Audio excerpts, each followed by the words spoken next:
so much for joining us for another Healing Sunday with Ikhambi Natural Healing.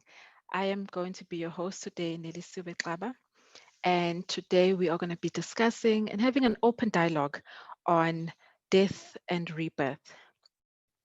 So before we get started and get into our exciting dialogue, I'd like us to please just open up the sacred space by a quick, short meditation, just so that we are all centered and we are all aligned and we are able to bring in our ancestors and our guides along with us.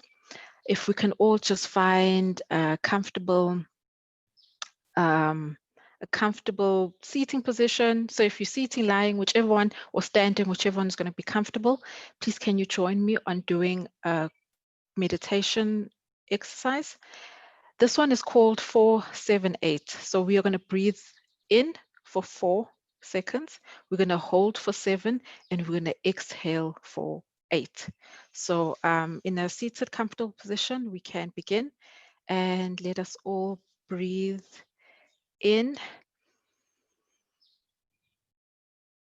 and hold and exhale slowly out through your mouth.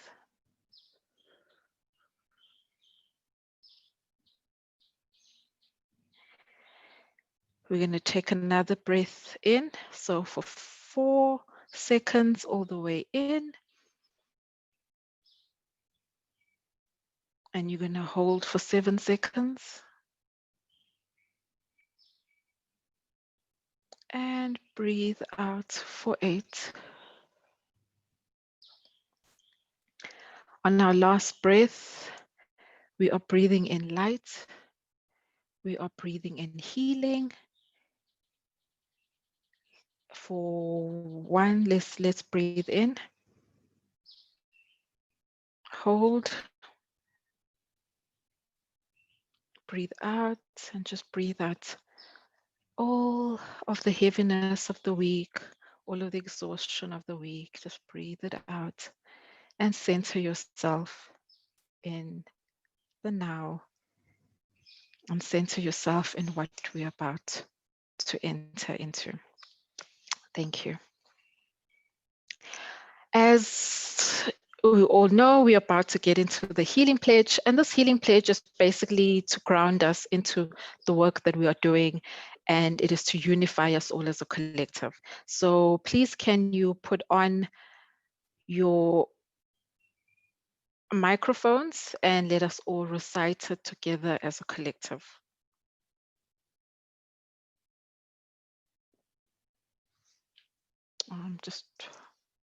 Okay. So everybody's mics on, and repeat after me the healer's pledge.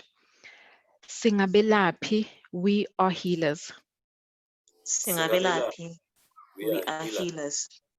We owe our gifts to nature, our ancestors, and our creators. We owe our gifts to nature, our ancestors, and our creator. We live by the principles of Ma'at Hunu Ubuntu. We live by the principles of Ma'at, Hunu, and Ubuntu. We will approach each other with respect, honesty, and compassion. We will approach each other with respect, honesty, and compassion. We will offer our advice, recommendations, and ideas with trust. We will offer our advice, recommendations, and ideas with trust. We will neither insult, dishonor, nor abuse one another. We will neither dishonor nor abuse one another. We will share, practice, promote, and raise. We will share, practice, promote, and raise awareness about natural healing, healthy lifestyles, and well-being. Awareness about natural healing, healthy lifestyles, and well-being. We will refrain from posting negative information. We will refrain from posting negative information. We will refrain from posting irrelevant information and falsehoods. We will refrain from refrain from posting posting irrelevant irrelevant information information and and falsehoods. falsehoods. Singabelaphi, we are healers. Singabelaphi, we are healers. Our gifts are gifts to humanity and nature. Our Gifts gifts are are a gift to gifts to humanity and nature. We will give back to nature what it has abundantly given to us. We will We give will give back back to to nature what it has abundantly abundantly given to given to us. us. Thank you. Thank you, everybody, for participating. Thank you, everybody that's on the call. Thank you, everybody that's on the our Facebook Live at the moment. Just would like to welcome you again. If maybe you've just hopped in now, and I'd like to just introduce today's session formally. Today's session, we're going to have one of Ikhambi's team and Menzi Maseko, and we will just be having an open dialogue about death and rebirth and just discussing it. So please feel free to send us a message on Facebook or send us a message on WhatsApp or on Instagram if you want to comment, if you want to ask a question or anything. It's going to be a very open dialogue to get everybody's views and thoughts also across. So feel free to just jump in at any moment. Before I actually go into the bio for our guest, I'd like to just actually discuss the season that we are in, which is the season of Nepet. So I just want to have on our screen, yes. Okay, so I think on the first, so we are in the second half of the season of Udepit, and it started in December, and it's going on the 21st of December, and it's going to finish on the 23rd of January 2021. And what happens within this season is that Neptet is the sister of Oset. She's the protectress of the weak and the wounded. She's the guardian of breath. And when we say we always will hear in reference to her as the mistress of the house. And what we mean by that is that she is the goddess of air. And this is basically, we know that the sky is the head of the world, and therefore it's the head of the family. And that's what basically one of her characteristics. And then we know that she's a very significant netter or divine being because she presides over funeral rites, rites of passages, the well-being of souls once they transition and transcend from the physical plane. So therefore, that is why we have linked our topic to be death and rebirth, because she doesn't just only see the the the side of you leaving your physical body, but she also then makes sure that you are reborn, and the rebirth that takes place after that transition has happened. And that's why you also will see that in the first session that we had, we talked about the oil preparation.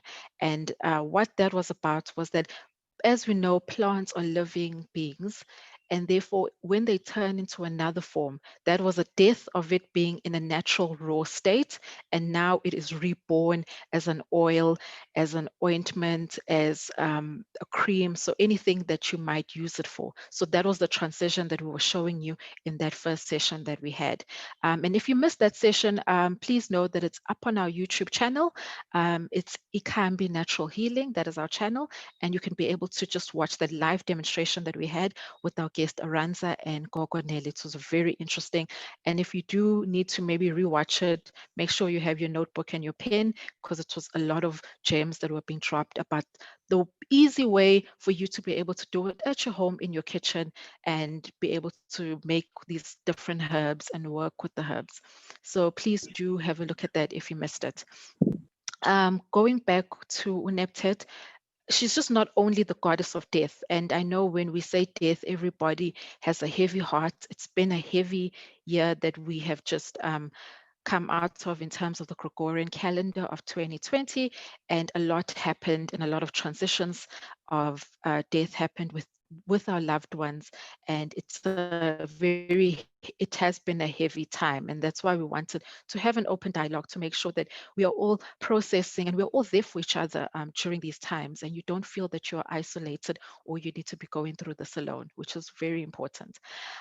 So she's not just the goddess of death and decay and darkness, but also she's the magician with great healing powers. And when we think about how in the story of um, putting Osa together with her sister Oset, she was there assisting in that. So those were the healing powers that she also comes into, is that it's not just about death and something dying, but it's also about healing, and it's also about transcending and transforming yourself into something new and being able to pull upon her energy and find comfort with her. Um, and there is a clear sign that the issues of death are innately also connected with the issues of life, because we always know that one form of death is not the final form of death, in whichever, be it physical, emotional, or anything else. That is not a final stage. There is a transcendence that comes, and there is more. And there is another way of life. And that's what we want to talk about today. So that is just about NEP hits, and we will share more on our social media platforms. And if you have any questions, please feel free, send us a message, and we will try answer it and engage on it. But what is quite exciting is that in the next session, which is 2 weeks from now, we are going to be diving deep into the African calendar so that you can understand when we talk about these seasons, how do they come about and how do they feed into each other before we start the new season. So that is going to be quite interesting and exciting. So please do follow that and be sure to join. So on that note, I would like to open up the floor for our guest, Menzi Maseko, and I would like him to introduce himself.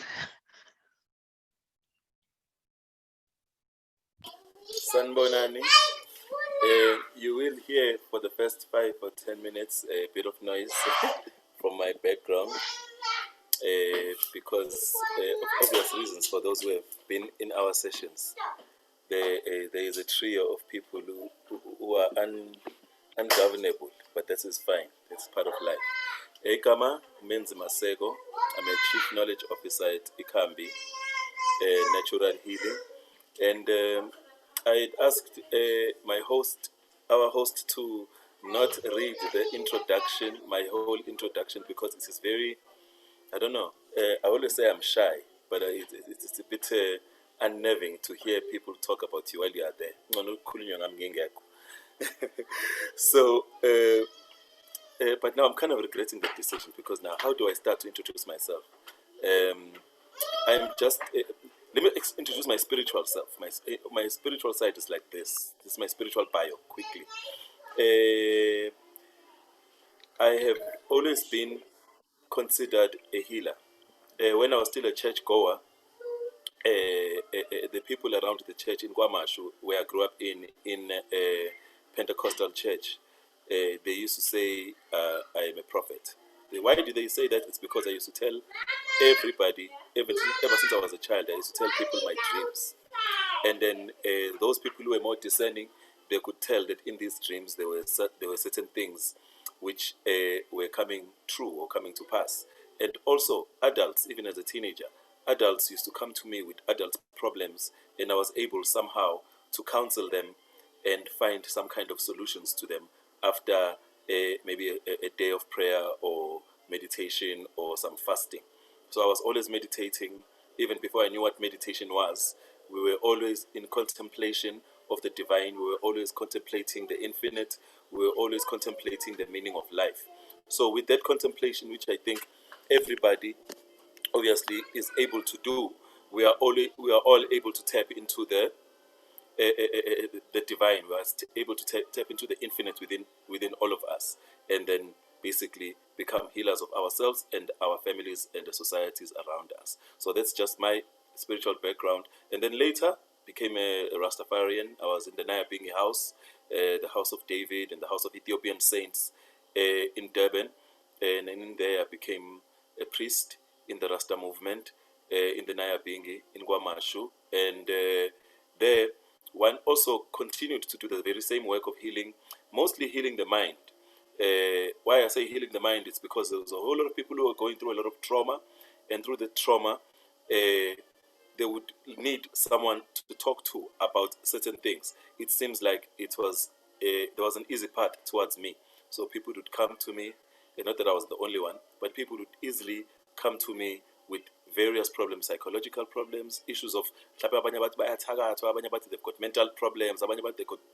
I never used any herbs at the time. I use herbs now.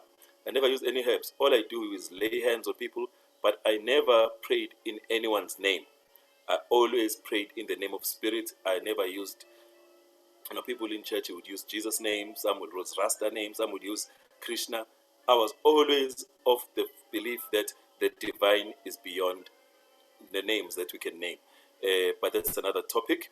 So that's how I was becoming a Rasta. And then later on, I came into Kemetic meditation through the teachings of Raunefe Amen. That's my quick bio. Through the teachings of Raunefe Amen, I was able to discover that everything that I thought I knew, it comes from a source, and this divine source is beyond my religion, whatever religion that I profess. That divine source can be cultivated through proper yoga, Kemetic yoga, African yoga, and through proper alignment of oneself to the cosmic forces that are surrounding us. In nature, in the stars, in astronomy, not just astrology, in astronomy, observance of these things is also similar to observance of your inner world.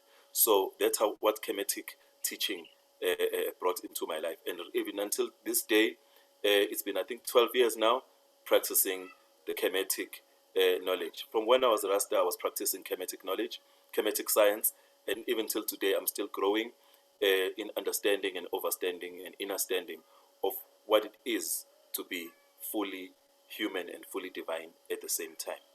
So that's my quick bio. Thank you. Thank you so much for running us through that, and actually just for all of us to get a deeper sense of who you are and the work, the incredible work that you've done. And I know that's only just a tidbit that you gave us. There's so much more. But to get our dialogue started and just to open up the conversation, I would like us to get into the definitions, because I feel before we get too far ahead in the conversation, let us just get a definition of what is death and what is grief. Yeah, a very, very, very, I would say heavy topic, but at the same time, it can also be treated lightly. In ngesiZulu, we say kuyahlekwa noma kufiwe, which basically translated to even in during death, there is still laughter. We laugh even during a grieving period. Now, I will define death. Well, obviously, everyone understands that death is a termination of a certain part of life. But most people, their definition of death is basically a termination of the breath of life, the life force in a body. We are talking about human death now. We can talk about death of everything else, but right now we're just dealing with humans, the living beings, which are called humans. When we die, from the African perspective, when we die, we know that we are transitioning. Sithi umuntu udlulile usemathongeni, which means the person has passed and they are now with the living ancestors in the ancestral realm. Some would say kwabalele, which means amongst those who are sleeping. But what does that mean? It means that you have the time that you've been allocated by the forces that be, the divine powers that be, for you to be alive, has come to an end. There's been a termination. But now the conundrum or the philosophical questions arise when now we have to define the whys. Why are we dying? Why does another person die at age 4 and another person die at age 104, or another one at 40, or another one at 80? So those are the kind of questions that cause us as human beings to even question sometimes, I won't say aggressively, but we become very emotional when it comes to issues of death, especially when it's a death of a loved one. So we question God, we question nature. If a person has been murdered, we question, okay, why would that person murder my person? Or if it's a question of death by sickness, we question, why would my how come we couldn't find healing for this person? We question ourselves, did we do enough? And things like that. So definitions of death are quite, I would say, subjective. But as I already said, we all know what death and dying is. But then again, on a deeper level now, there are different levels now of death. Some people can be physically in the body, but and you'll find that there's something in them. Someone can even speak about maybe on a narrative level and say something in him died when something happened. Let's say maybe a loved one happened, and then the ones who are remaining, they say, something died in him when someone his loved one passed away. For some people, even if it's like a pet, or if some kind of trauma happens in your life, there is something that is suspended, or there is something that is, I won't say turned off, but there is something which is kind of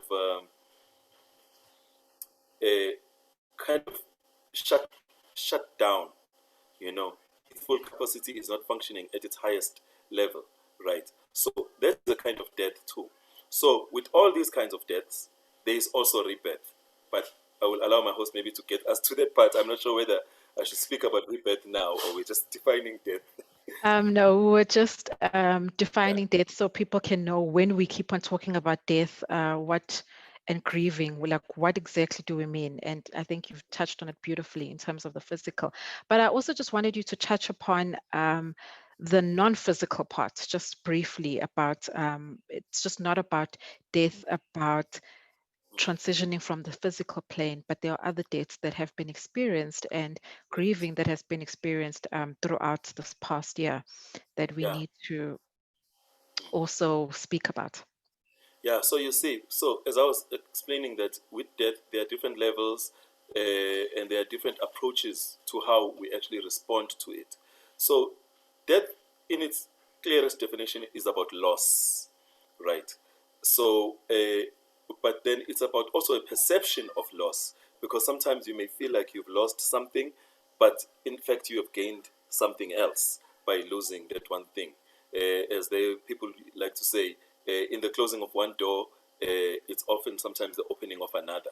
In the dying of one thing, it's an opening of another channel in your life, because without the death of this, the other one will not be born, right? This reminds me of something. I'm one of those people who love hip hop, the hip hop lyrics, especially what they call conscious hip hop. Back in the early '90s, there used to be something that we used to say in hip hop that say we build and destroy, right? And at first, you approach that kind of statement with like, why would you want to destroy at the same time you're trying to build? It's very simple. Just like in this thing that I was explaining now, that in order for another door to be opened, another one has to be closed, right? So it's a chapter that must be closed. So the destruction is a natural part of allowing the new to come in. So in the hip hop realm at that time, they were talking about because there's something in literature and in hip hop lyrics that is called world building. They use it in science fiction a lot. World building basically means creating something out of nothing, right? So in order to build a new world, you need to flatten the old one. There needs to be, but you can, while you flatten the old one, there are certain aspects of the old that remain in order to animate the new, right? There is certain things amongst the destroyed that you can use. You can use a corner. You can use certain broken pieces in order to create the new piece, right? But at the same time, you can also flatten everything and begin from scratch, get rid of the old in order to build the new without interference from any energy of the old. So that's another level of death, dying, and also rebirth, right? But there is also, like I said, with some losses, when you lose when some people lose certain things, it can cause a kind of grieving, or a kind of a feeling of being lost, a feeling of not having your foundations solid. You feel like, some people say, when I lost this, it feels like the ground was moved from off my feet. I don't know where I stand because I do not have this. So there is a kind of death which somehow is bound on, I would call it conditional, having conditions in life whereby you say, because I do not have this, then I cannot be fully myself. But that is a kind of like a mistake. We will explore a little bit later when we speak about letting go. Uguti, why it's important to fully stand and to fully accept and love yourself to such an extent that no matter what happens, you have a kind of an attitude of you have an attitude of transcendence. In the East they call it detachment, right? When you are detached from physical things, whether you lose them or whether you gain them, it doesn't affect your core being. It doesn't affect your soul. You may emotionally grieve. You may feel like you've lost something, and that's valid. We all love the things we have. We love the things we possess, whether it's people, whether it's things. But when we lose them, we must be able still to realize that we are fully divine beings, whether we have those things or whether we're not. So whether we're not grasping. So there's different levels of loss. But maybe you can elucidate on what other levels, Matla, what other kind of losses that are there. Because I think I'm dwelling too much on people losing things, either losing life, or loved ones, or things that we really depend on. But I think you actually have covered it beautifully, because that is the spectrum. Because when we talk about loss, it is the spectrum of that, of losing people, of losing things. I mean, we saw a lot of people lose work, losing your freedom to be able to go out and sit in a restaurant and without a mask, or the freedom of being able to move about freely. That has also been like a loss that we've all tried to grapple and deal with, some better than others, so when we talk about loss, it's so personal. And I liked when you also said that it's about perspective, on where you are. And there's a lot of different ways that loss has affected a lot of people. And I mean, all of us have some sort of personal experience that we can actually draw upon of what has happened in the past 12 months, or, a bit shorter or longer. But now, as you said, it's such a touchy topic, because everybody is just so afraid, and so it leaves you feeling very raw from loss, that you actually then, whether you're in it or you're outside of it, one struggles on, how do I comfort somebody? How do I then be there for somebody through this loss, because there's certain things that you cannot say when maybe it's a physical loss. Maybe there's something that you can say, maybe if it's a loss of a divorce or a job or a change in lifestyle that someone has gone through. So how is the best way that we can be there for each other? And bearing in mind also, we cannot be physically there for each other the way that we want to be. Yeah. So, you touch on something very important, the issue of this year and the losses that people have incurred this year. We've all have lost something. If we have not lost a connection physically with other people that we would like to visit and we don't visit, some of us have not seen our families. Our families live, like, for example, myself. My family is in Eswatini, some in South Africa, some in Zimbabwe, right? So we want to be with our loved ones, but we cannot be because physically we have been restricted. But now we must also be able to learn lessons from why, not just why those restrictions are there, but we have to develop an attitude of looking at things from a cosmic level, and that takes us. It demands of us to understand not just the why things happen, but we have to have a greater perspective, because why sometimes you don't always gotta know exactly why, because there are forces here. Like, for example, for us who are traditional African spiritualists, we believe, like Abanguni, we say there's Itongo, right? So Itongo has a greater knowledge than any living being. There is no Sanusi or Sangoma or counselor or anybody who can tell you the plans of the divine being of some of us call Itongo. Some of us call Neter, or the natural divine, or divine force. There are plans which are larger than yourself, and we need to be able to humble ourselves to that. There are plans in the world, this earth that we live in, which are when I say they are beyond us, it does not mean that we must not gain any kind of understanding, and it does not mean that we are not important as human beings. It basically means that sometimes we must just allow the ebb and flow of life to be that way. But with that said, I think it's important to touch on the fact that changing your attitude about death and loss, it does not necessarily mean that you must allow injustice to happen. This year has taught us that information is very important. But as important as information is, I still believe that understanding and discernment is even more important than any information. Whether the information is true or whether the information is speculative, whether information comes from a true source that is well-meaning. For example, I'll make an example before as I move into the issue of how to counsel loved ones and how to counsel people who are grieving, who have lost something. But I'll give an example. Globally, we have an institution called the WHO, right, which governs issues of health and medicines and what happens in the medical profession and what happens amongst us, right? There's information freely available from the WHO, but there's also information from the drug companies from all over, drug companies which are commercial companies, right, which are controlled by people who are not even in the medical profession, controlled by people in information technology firms, controlled by, I won't mention names, but controlled by people who are basically billionaires, right? So there's information coming from drug companies, there's information coming from a governing body that governs medicines.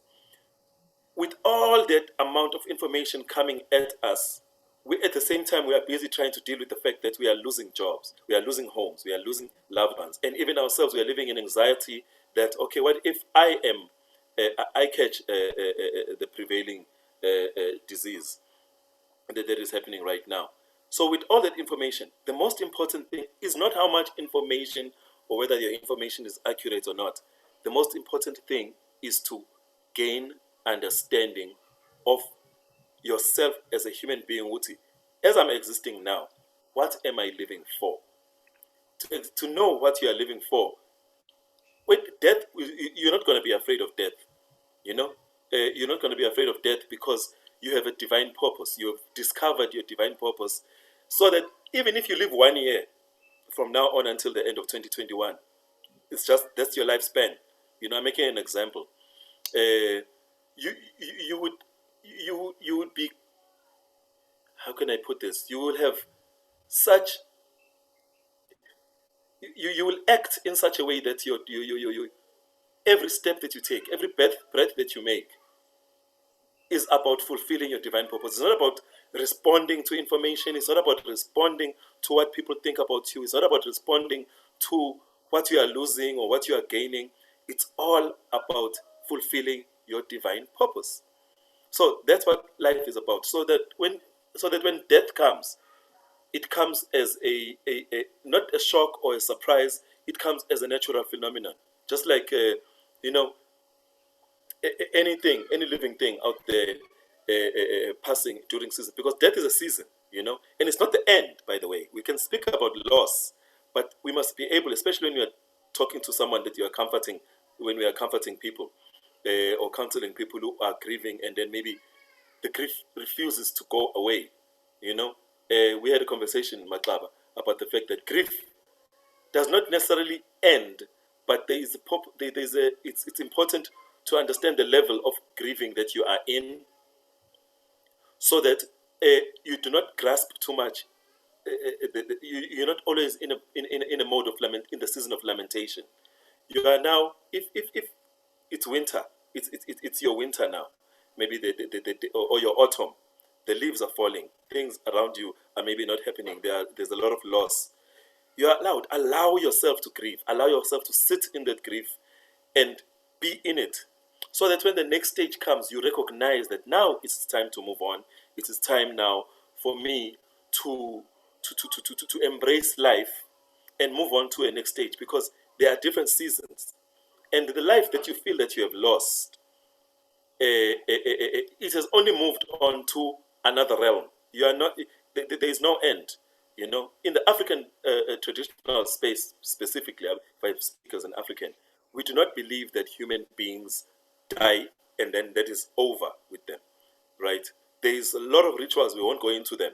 There's a lot of rituals that show us, that point to us that the death in the physical realm is not the end. It is only a beginning of life in a different realm. But there's also the very essence of the dying does not only exist in the other realm. A person can also have an effect on the loved ones who are still living. But that's another topic, maybe. But the important part I'm raising is the fact that when we counsel people, we always emphasize the fact that any death, is not the end. It is a loss in a particular realm, but it is not the end in itself.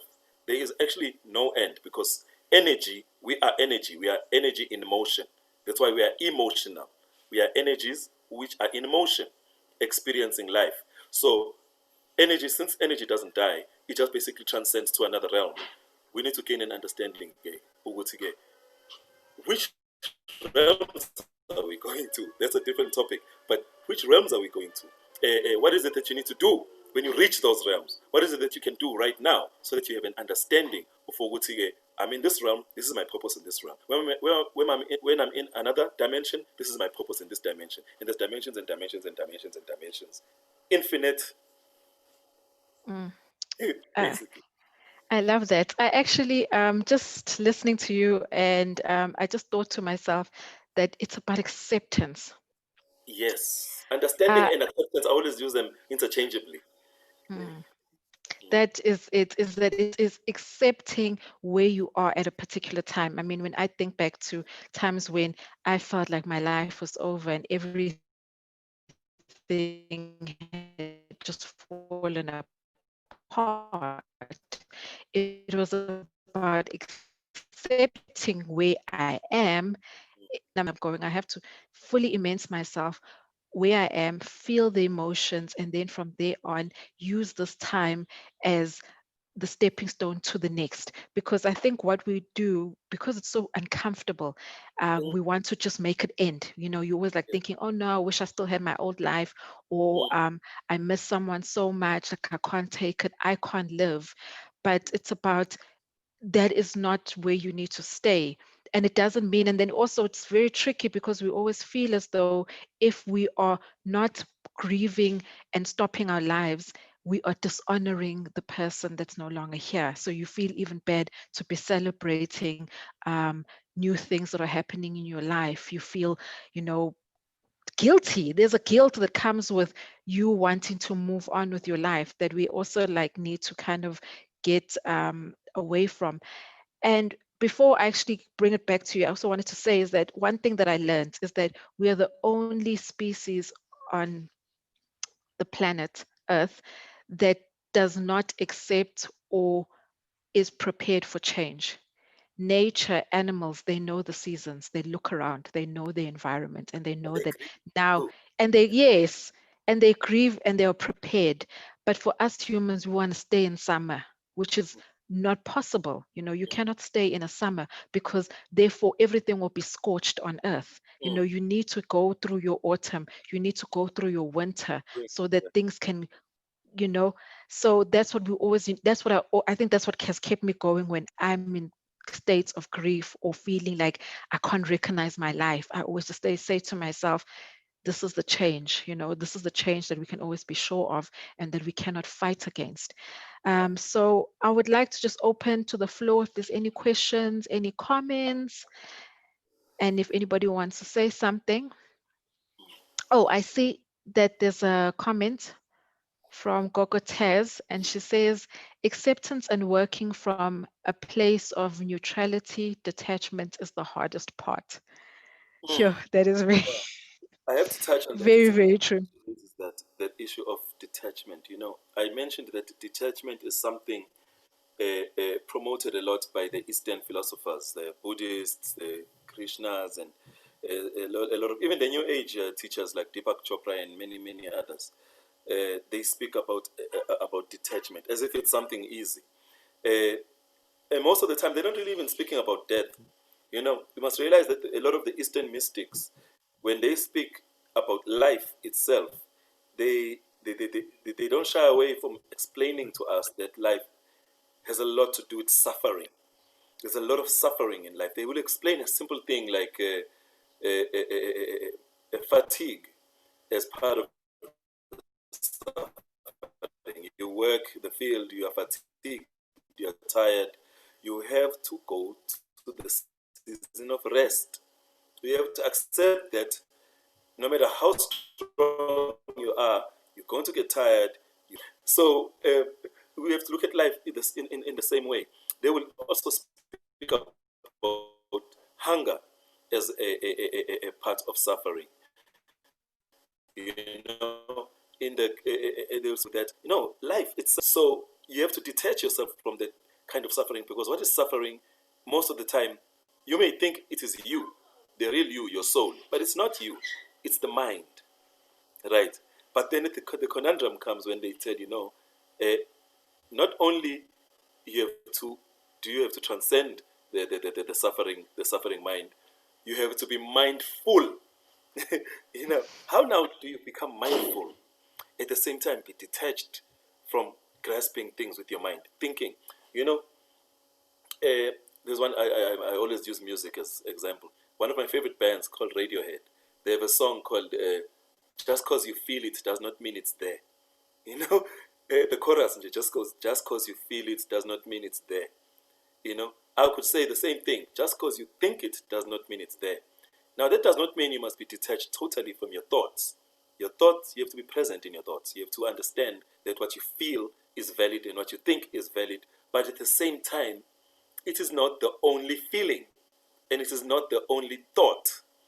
Once we understand that, then we accept that our present in life is like a tapestry, or like how do I explain a tapestry? I want to explain it in layman's terms.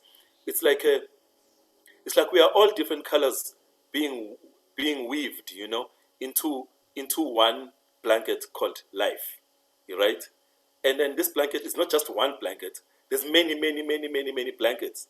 You are just one little piece of cotton wool, and then there is the divine, which is nature, which I would call the needle. You are this thread, and there is the needle, and you are being basically woven into meaning, right? And that meaning is life. It does not mean that now because something means so much to you that it is meaningful to another person. I said this in another session, that the thing that causes suffering and the thing that causes aggression amongst people, the thing that causes me to want what's yours, or what causes other nations to want the wealth of other nations, is because people have not accepted that they have been placed exactly where they should be, and then all the resources that belong to them are theirs, and for their enjoyment, and also for them to share. But the moment you believe that lendo ekamakhelwane, the thing that belongs to your neighbor or the thing that belongs to the other person, also must belong to me, that's when now you start to have problems of grasping, right? You grasp, you think, okay, if that person has 10 million, Nama must have 10 million. Why do I have 1 million? Why do I have nothing when that person has? There is a time and a season for you to have that. But also, there is certain things, there are certain steps in your life that you need to take in order for you to be there. Don't grasp. Similar to these issues of death and life. We are a lot of times living even our thoughts are programmed from outside. Once we start to embrace meditation, embrace our full potential as ourselves, you know, you do not you do not grasp anything. You realize that there are a lot of things that make you you, a lot of the things that are coming from outside. But the main thing that makes you you, you cannot get from outside. You cannot get from somebody else. No one can teach you how to be the best Nelisiwe. No one can preach you into it. No one can teach you into it. No one can train you into it. Only you can do it, right? So that's the same thing. I want to go back quickly into the issue of grieving again. There's the same thing that is important to tell a person who is grieving, that your loss is valid. It is important that you go through the stages of grieving. Remember the person, but celebrate them more than grieve over them to such an extent that now you are restricting their spirit from flying away into its source. Accept that this person is gone. Accept that this thing or whatever it is that you that was given to you, because we are given. Whatever is given can also be taken, right? Including your own life, right? So that acceptance, is the best thing. I'm going to say, just in closing, I'm going to say another lyric, because I'm quoting songs now. Stevie Wonder, in one of the best songs, which I recommend to everybody. The song is called As, just 2 letters, A and S. He says, true love asks for nothing. Acceptance is the way we pay. It's a very important lyric that I think people, if they listen to the song, they can get the full meaning of the song. And the fact that the man is talking about detachment. He's talking about not being so much thinking that you are in control of things, that you become manipulative now. You try to manipulate time. You try to manipulate other people. You try to manipulate even your own mind and your own heart to accept something that is already gone. You can't. Acceptance is the way we pay. And he says, true love asks for nothing. Acceptance is the way we pay. That is a very profound statement said by a blind man. I love that. I actually love that song. Hey, it's got so many gems and So such a many beautiful, so many meaning, and wherever you are in life. And okay, so I'd like to go over to 2 comments we have on Facebook. The first one says, even in death, there is still joy, which means we must never be in despair. This comes from J.B. Marks. The second one is from Unumvula. She says, they use metaphors in their languages when they speak. Detachment is not easily accessible, yet it is doable. I like that. I like that. And the issue what she's raising on Umvula about metaphors is important, because almost all the wise men of history, from Yeshua, who they call Jesus, each time they'll ask him a difficult question, he'll answer them in a parable. Similar with the Buddha, similar with a lot of our wise men, including Shembe, in recent times, and the modern ones. The issue of the parable is that the parable or a metaphor speaks to the archetype of things. It speaks to the soul of the message. It's not giving you a message that is only going to work for you. A parable can work for 7 billion people. The very same parable can be understood by different people in different ways, right? So it's the same way that when we started this conversation, we said death has different meanings to different people. Some cultures, they wear white when they grieve. Some cultures, they wear purple. Some cultures, they celebrate when someone dies. Some cultures, they have a culture of proper wailing and crying and pulling out of clothes. Others rub themselves in the dust. So it's different ways of approaching death. But mind you, throughout ancient history, there has always been a respect for death, dying, and the dead. And a lot of ancient cultures, they have left evidence to prove to us that there are other realms. We must not be so self-important that we think that this realm of becoming is the only one. So that letting go is very important. I like the South American way. Not all of South America, but I'm not sure if it's Mexican. There is a whole festival. I think it's a 7-day festival, where people dress up as death, they dress up as ghosts, they dress up as all the kind of imagined demons and imagined beings that are beyond in the dark levels of death. And they celebrate. It's a festival. People eat, people get drunk, people dance, do all kinds of things, celebrating death itself and celebrating their loved ones who have died. But can I just touch? I needed to touch on something quickly, which is one of the Nguni ways of dealing with death. There is something called ukuzila. I don't know how I would explain the word ukuzila in English. Can you help me? Ukuzila. Is it bereavement? Inzilo. What would you call it, Gogo? Okay, you are reading something, maybe you're not hearing me. But the point... Oh, no, sorry. No, your network was cutting a bit, but now I can hear you. So I'm I asking think about it's... what? Yes, grieving. It's grieving. How I'm thinking about Okay. ukuzila is to grieve. Okay, but there are certain... I think no wonder on the chat is saying the same thing, yeah. Yeah, but there is something about ukuzila, which has to do, especially in the Zulu idiom, which has to do with a lot of letting go of certain things that are usually enjoyed. Some people don't. It is recommended, I think, among the Zulu. I was reading Ubabu Credo Motwaizol.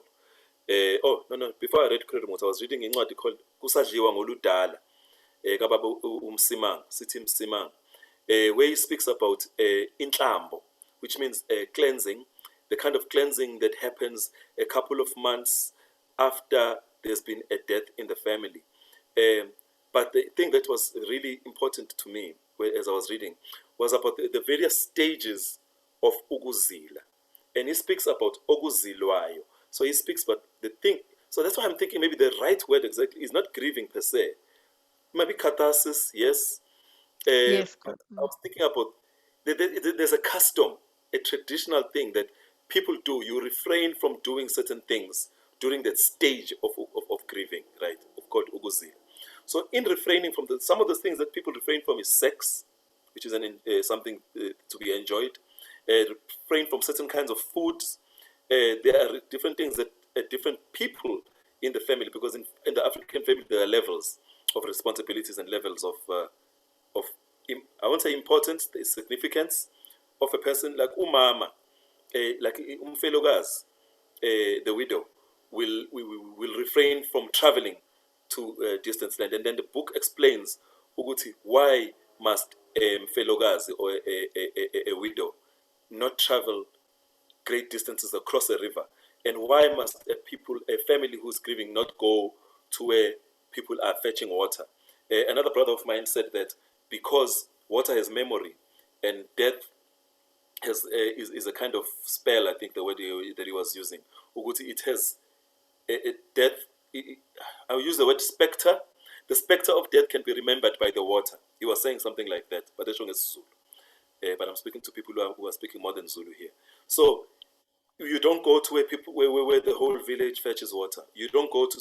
So as I was reading these things, I was thinking, okay, certain things that certain customs that have been with us for thousands of years as Abantu, they are important. But what's important is not the outward expression of that custom of Logokzila, but it is what is that you are refraining from. What is it that you are fasting from doing, and why, in order for you to go through the grieving process and complete it? Because in the Zulu and Nguni customs, there is things happen in stages, and then there's a termination of that stage. You cannot be still ziling, I don't know what's the right word to use. You cannot be still grieving after 3 months. You cannot be still grieving after 6 months. Right. So there are certain things that we learn from our ancient customs that have to do with how we go about ukuzila. Why do we refrain from certain things? And what do we learn from refraining from those certain things during that period? And what is the right time to stop grieving? It's very important, cutting off so that you can let go and move on to another stage. I'd like to share a comment that Aranta has just put forth. She says, metaphors are more than just a style. It is the way our minds and essence overstand and learn the most important things in life. That's why all ancient wisdom was passed on by metaphors and so on. True. Yeah, that's good. Oh, by the way, I Just have to continue. Oh yes, I actually just wanted to speak to you more about when you say letting go. So, just as we're about to head on to wrap up our discussion, can we talk about how do you reorientate yourself back into this new life that you now have? What are the steps? What are the tools? I would say I'm speaking now very much generally also about the issues of this year and the issues of the transitioning into the age that we are in, what others call the age of Aquarius, right? I've already spoken about Intambo, which is the Zulu way of cleansing, water for cleansing and water for letting go, different kinds of uses of water. But now, if you speak about the age of Aquarius, it's an age where the things of the old are being let go in order for us to learn new attitudes and live mostly from the heart rather than living from the mind. I had written a note here earlier, and I was writing about the issue of what does it mean to operate more from the heart and from the spirit as opposed to operating from the mind only. And then I was admonishing myself and saying, the mind is important. I think we've raised this in Ikhambi a lot, the fact that there must be a relationship between both the mind and the heart.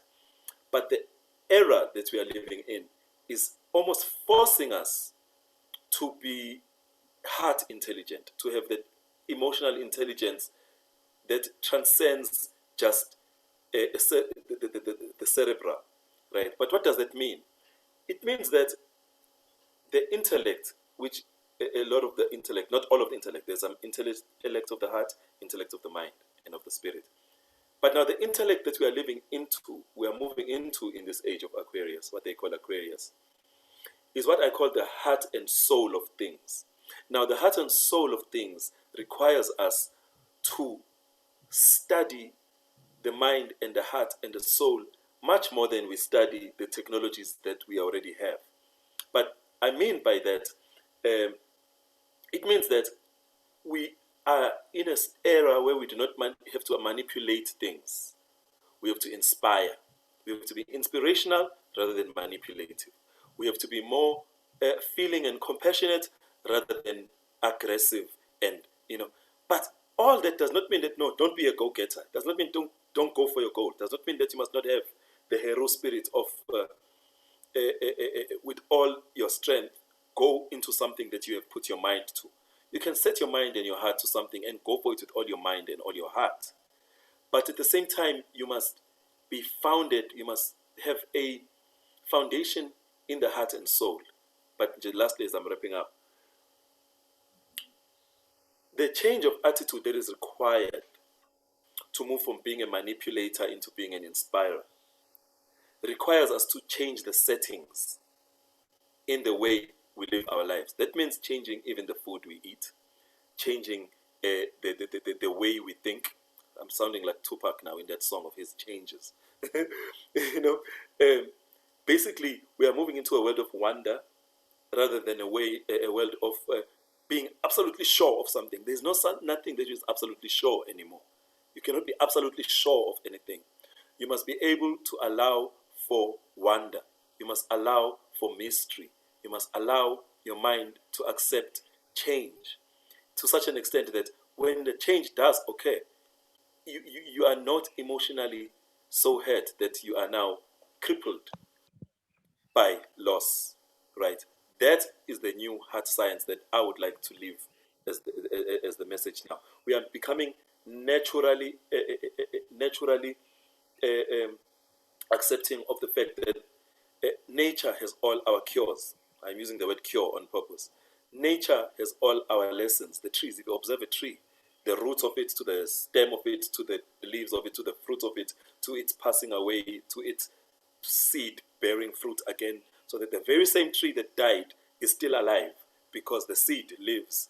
And then in the seed, there's the seed, there's the seed, there's the seed for thousands of years. We have to accept those kinds of things so that we can unlearn the education of the past, which is all about heavy discipline, we do not require too much heavy disciplining. And by disciplining, I don't mean that we must be frivolous.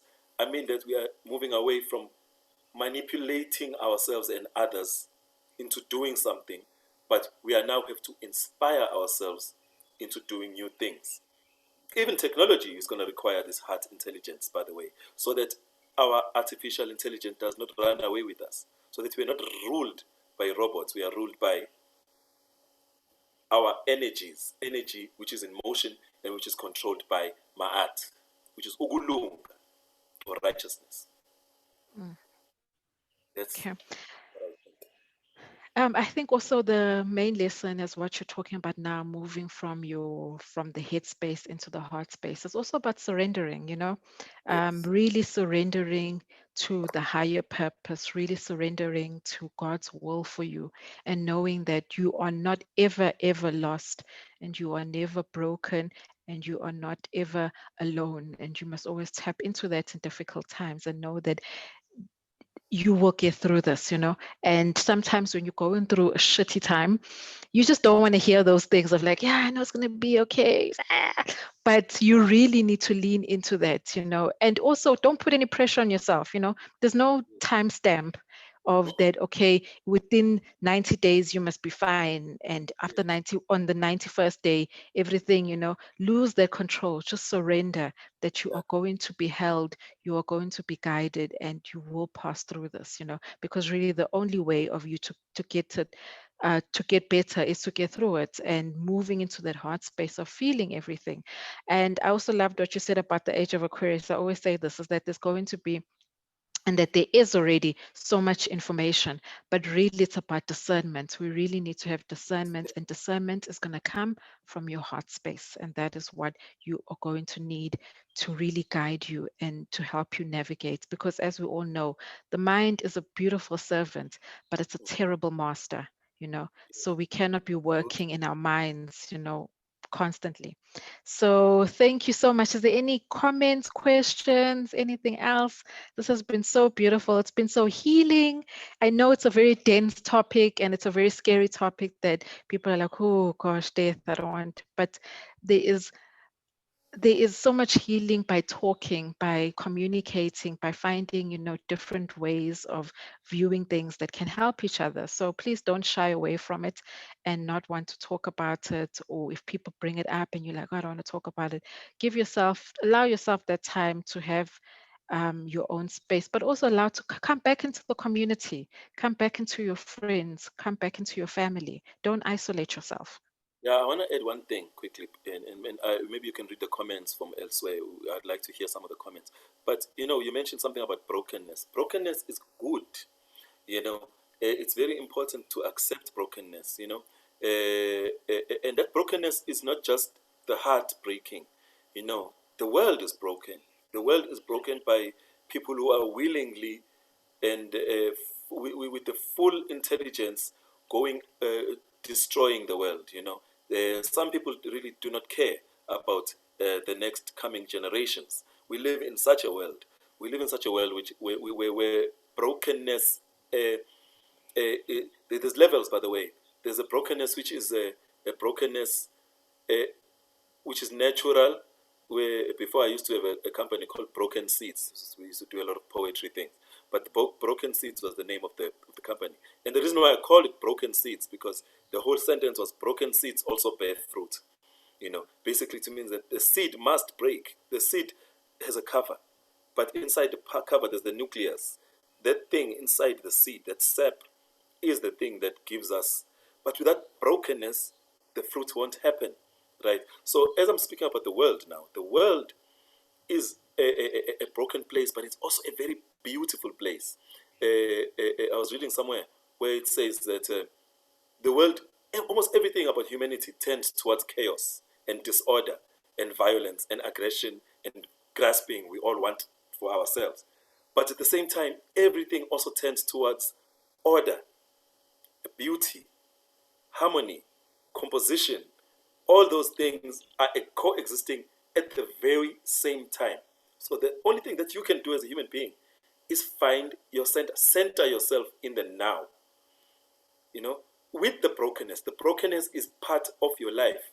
There's a whole lot of things that are broken about me as Menzi Maseko, but I've accepted them to such an extent that that brokenness those broken pieces are part of what makes the unbroken part, the constructive and the good parts about Menzi Maseko are as a result of the stuff that is broken.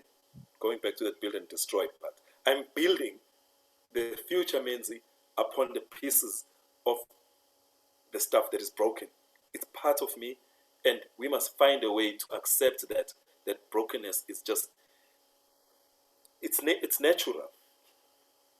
Live with it. We we have a beautiful comment from Facebook from Uravui. She says, grief expressed out loud for someone we have lost, or a country or home we have lost, is in itself the greatest praise we could ever give them. Oh, wow. Yeah, grief is praise because it is the natural way love honors what is missed. And I think that just, wow, that sums it up so beautifully. That's beautiful. That's beautiful. Grief is praise. Mm.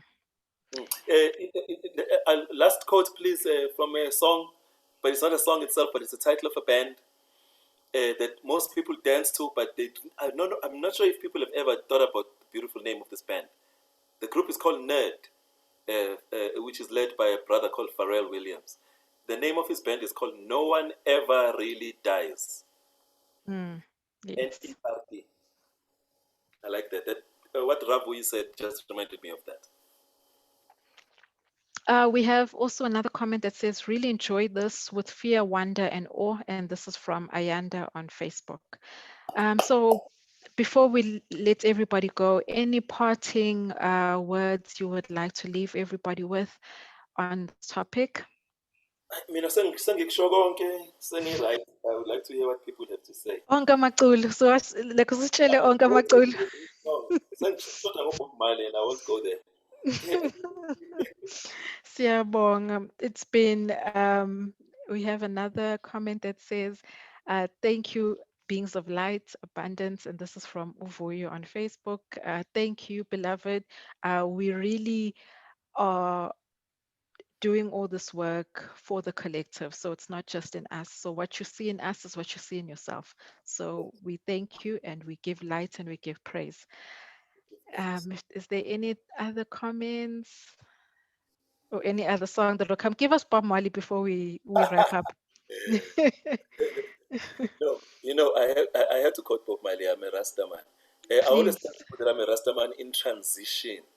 And I say I'm a Rasta man in transition so that people can understand that they don't have to call me German because I'm not a German, because I'm not a biblical Rasta. I am a natural Rasta, which I believe almost everyone is. But the Mali, Mali is one of those great legends that I think that almost every legend, in their dying, people start to appreciate them even more, but almost all of them, they speak about death all the time in their lyrics. Most people, they listen and they dance, but very few people get to actually meditate and contemplate what it is that these guys were here for, to teach us. And for me, Mali was here to teach us to fully enjoy life, and that be ready to die. Even when you die on the physical realm, you must understand that the works that you live, they must live with you. In one of his songs called Ambush in the Night, he says, this morning I woke up in a curfew. Oh Lord, I was a prisoner too. But he is speaking about people attacking him at night. There was some episode where people came to attack him and his band members at night at the house. Many people were shot. But beauty came out of that experience. The whole album came out of that experience, not just this song, Ambush in the Night. But then from his experience of facing death, he was able to give us beautiful life lessons. So you don't have to be a Bob Marley to do that. You, in whatever job you are doing, in whatever thing that you have chosen to do in your life, you can imbue us. You can give meaning to other people's lives by taking lessons from near-death experiences or even the death of loved ones. Get some lessons out of them and make sure that you pass those lessons on, because those lessons are seeds. Just like I was talking about the broken seed, those lessons are seeds. Pass the seeds. Don't keep them in your bottle in your house without sharing them. Let us share our lives experiences, our lived experiences, so that other people's lives can be enriched through us. That's what we're here for, to enrich ourselves, enrich other people. That's it. Oh, thank you. That was so beautiful. Thank you. Thank you. This has been so enlightening, so calming, so healing. And we have a comment on Facebook, and Ayandandaba says, oh, yes, Menzi, our brokenness should be our stepping stones. We should embrace the notion. We have another comment that says, thank you for the insight. And this comes from Umtwana Dabezita on Facebook. So thank you, everybody, for engaging. Thank you for taking this time on your Sunday to share with us and to be here with us. We wish you a beautiful day further. And please, can you follow us on Facebook, Instagram, and our YouTube? Catch up on all previous videos before you get back into work. If some of you are still on leave, this is a good time, and you'll find us all on Ikhambi _ natural healing, and that's across all the platforms. And if there's any comments, anything you want to share, we will also share the 7 stages of grief. We'll just share a post on our socials on that. We didn't really want to touch on it because it's been spoken about so much. We wanted to give you the African way, and we wanted to give you a different perspective to it. But for those that would like to look at that resource, we will share that. Our next session is going to be on the 17th of January, where we will be doing a full-on deep dive onto the African calendar so that you can understand the different months, the different netta and or divine beings that rule the month, and you can be able to ask questions. So we'll open it up maybe a week before the session, so that if there's any questions and interactions that you want to have, that on the session you'll come prepared, and it will be quite interactive, and you can ask questions about astrology, and like a lot will come up to the forefront when we have that session. So please do join us on that next one. And from everybody from Ikhambi and from our wonderful guest, Menzi Maseko, thank you so much for joining, and thank you so much for being. May you stay blessed. May you continue to heal in all the parts of you, even those that are still aching right now. May you find healing. May you find light. Ashe. Ashe. Ashe.